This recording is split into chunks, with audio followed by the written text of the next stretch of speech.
I know it got made fun of before the game. I tweeted it out from Allie LaForce, and they're like, oh, Luka's just going to cook him just like Kyrie did. Why would he think, or why would he want Luka Doncic versus Kyrie Irving? And Choppy, your answer to that was speed, quickness, and twitch. It's simple. If you're Anthony Edwards, you would rather go up against a larger yet a little bit more lumbering player. Yep.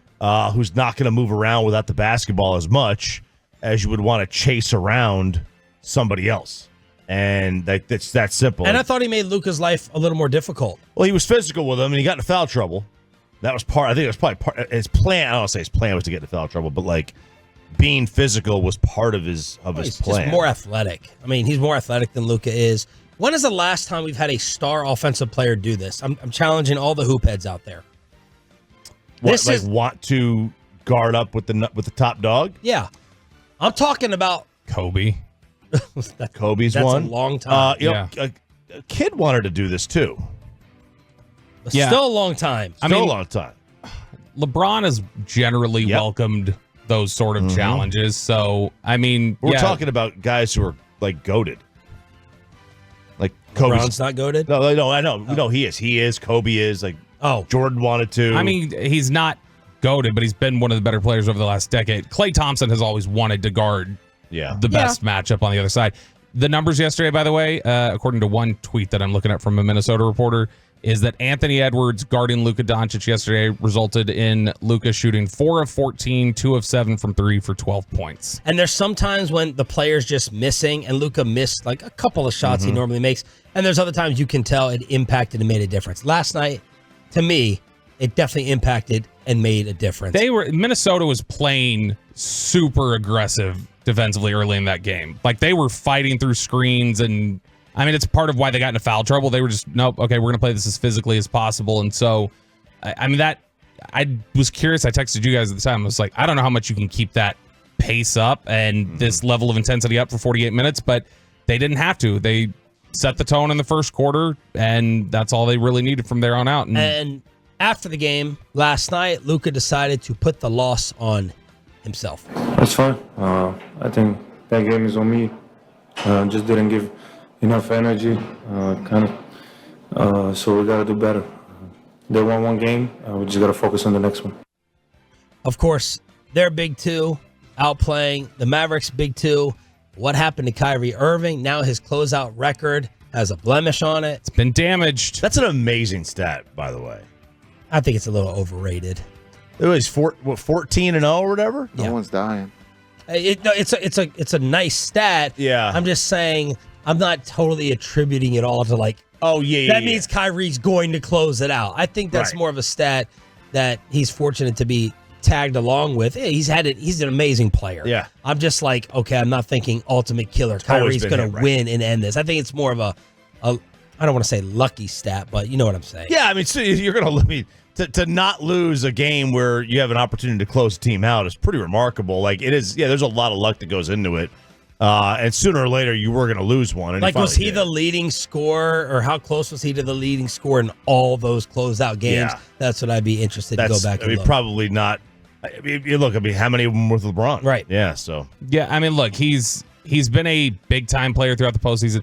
He's had some duds this postseason. I mean, mostly he's been fantastic. He went on that crazy run at the beginning of the fourth quarter of Game 2, but there's just something about his free throw shooting has not looked totally right. I mean, he's missed a lot of free throws during this series. It feels like he's just been a little more sloppy with his ball handling at times. I don't know. Is that a potential function of this is by far the most games he had played in a row in a decade, and now he's going deep into the postseason? Is he starting to wear down at all? That's a part of it. I mean, the last time he has played 58 games in the regular season this year, and then you add in we're about 20 games in the playoffs, or not quite 15. So the last time he played this many games, you're looking at 2017, 2018. Wow. Like he played 68. He played 67 games in Boston in 2018, 2019. This is a really good point. This is an interesting point on Kyrie fatigue. Yeah, I mean, you might be seeing it.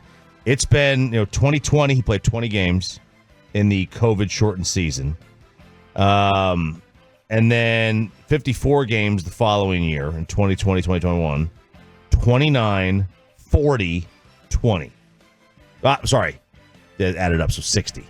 Well, you know what woke him up in game one? I was wondering what was taking you so long with just games played on a screen, and then I forgot how many trades. times Kyrie gets dealt When he gets dealt. traded, so you have to add. When he gets dealt. Right. In game one, he got locked in. He told Barkley it was because Ant said he was going to guard him. Now, obviously, Luka couldn't elevate the same way, I guess, last night. But Kyrie, that's what locked him in the first game.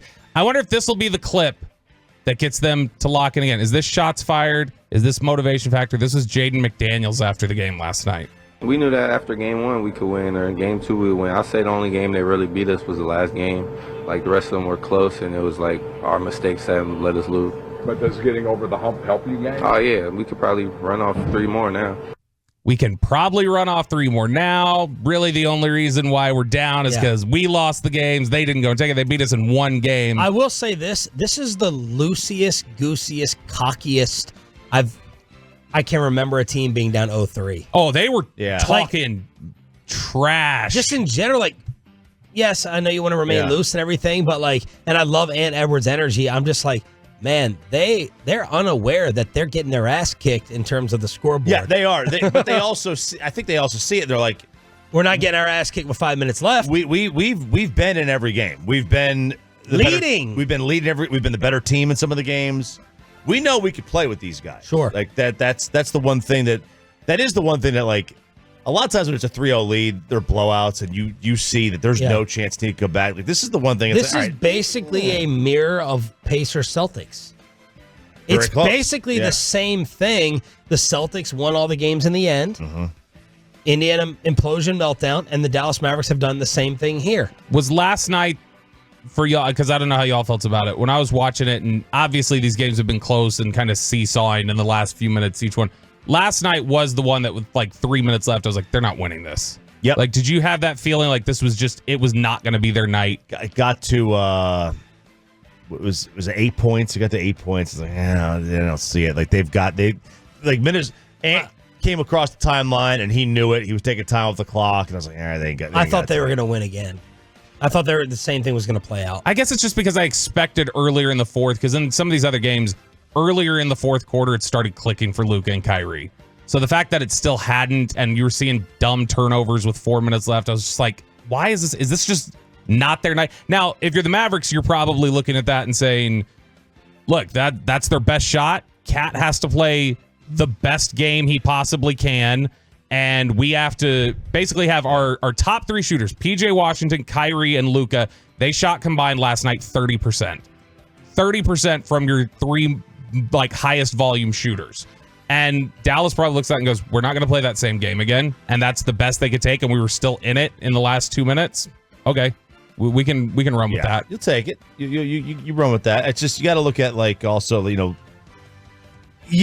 did, Cat only playing the 30 minutes. He did have foul trouble. You might not get Cat and Anthony Edwards in the foul, and Gobert, for that matter. I mean, they had 3 guys that at the end of the game could not play down the stretch physical defense the way they wanted to. I hope Gobert doesn't get into foul trouble. I'd like him on the floor. Oh, you would? Yeah. Do you guys buy into Bassick? If Derek Lively's not on the floor, they're not winning a game? No, they can win. It is much more difficult, though. Like, you've seen with him off the floor, just what a difference it makes in terms of their defensive communication, the energy that they play with. He really is a big X factor for them. And look, I don't think Karl-Anthony Towns is able to just get in the paint as easily if Derek Lively's in that game. All right, Chop. Were we wrong about Kyrie Irving? Well, let's talk about that. Austin Rivers was on with Pat McAfee. How are we feeling about Austin? Well, conversation for another day. Doc traded his own son. That should tell you what we think about Austin Rivers. Austin Rivers was on with Pat McAfee, and he basically said, Kyrie, he may not be loved by the media or some of the fans, but the players do not share that sentiment. For players, Kyrie's always been You know, what's that saying? Your favorite player's favorite player? Yep. You know, every hooper in the league loves Kai, and we all love watching him. He's like a league pass must watch, right? He's probably first place in that regard. He's the most skilled basketball player I've ever played against. He's the most skilled basketball player I've ever played with. Just from a talent level, I've never seen anybody like him.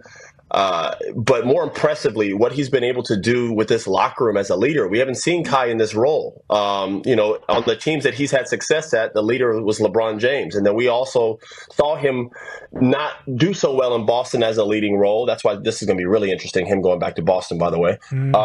But, you know, he's changed the entire narrative about him and has forced a lot of people to apologize. But I think the frustration from a lot of people all along is this is why we were frustrated in the first place, is because how great of a player he is. We wanted to see him on the court. We wanted to see him play. So when he had all this stuff going on, it did frustrate a lot of people in the media, and a lot of people turned him off instead of kind of just giving him the benefit of the doubt. And now here he is in Dallas, making it work with Luka. They didn't make the playoffs last year. Everybody wrote them off. They come back this year. He's got some type of spirit about him. I don't know. Every time you see Kai, he's smiling. He's happy. It looks like he's enjoying work. Shut up. Oh, Bobby had stank face going there. Hell up, Austin Rivers. Look, Kyrie has been great here. Kyrie has proven a lot of people wrong. Nobody owes Kyrie Irving an apology. Kyrie Irving had to prove that's the reverse. Bingo. Kyrie Irving caused plenty of problems in plenty of different locations. Kyrie owned that at the end of last year. He said, my journey hasn't been perfect. I've had to, prove a lot of things to people. There is no apology necessary. Bingo. It's, you proved us wrong. Congratulations. That was within you, and we respect the man that you are. You proved us wrong in this last stop that it wasn't going to implode. You didn't prove us wrong over your past issues. And I thought Barkley nailed that yesterday. That's part of the reason I love Charles. He'll say, what is uncomfortable, and he's like, Kyrie Irving deserved the criticism. And Nick Wright went down like 5 or 6 of them. You forget what they are. I know you labeled them. Yeah, listed so, them yesterday. he had really the thing that got him run out of Brooklyn was the Twitter storm over the retweeting a movie/documentary. I'm not smart enough to know what the entire backstory of that was. You got to really research the movie and simplify it, Bob.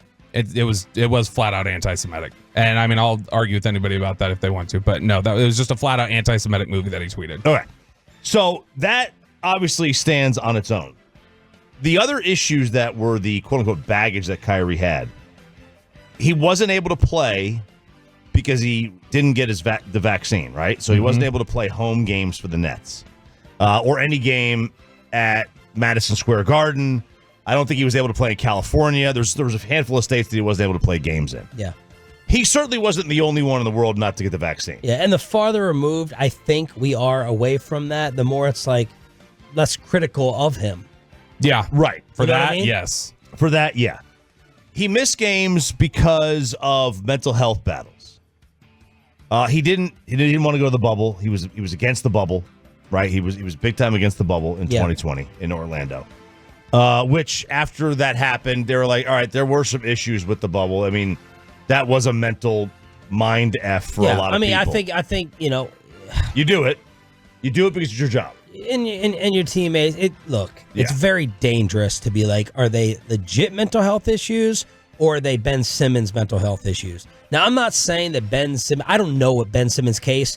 The optics of Ben Simmons doesn't look as legitimate in many different instances. Again, that's a very dangerous thing to talk about and say when you're like, oh, do you really have an issue going on? I don't know. There's a lot to Kyrie, to bring it back to somebody we've talked about in the last couple days. There's a lot to Kyrie that's very Bill Walton-like in terms of just he's sort of modern day, and I don't mean this in a bad way, so nobody take that way. Modern day, like bleeding heart. He has these causes that he's really close to, and he feels like there are things more important than basketball, and when those things are going on, I'm distracted. Yeah.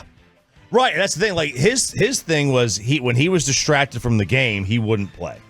He wouldn't just hey, turn it off, go to work. Yeah. He felt his voice was more important being used as someone to try to get social justice reform. And if you're new school, you're like, I get it, I identify. If you're old school, you're like, suck it up.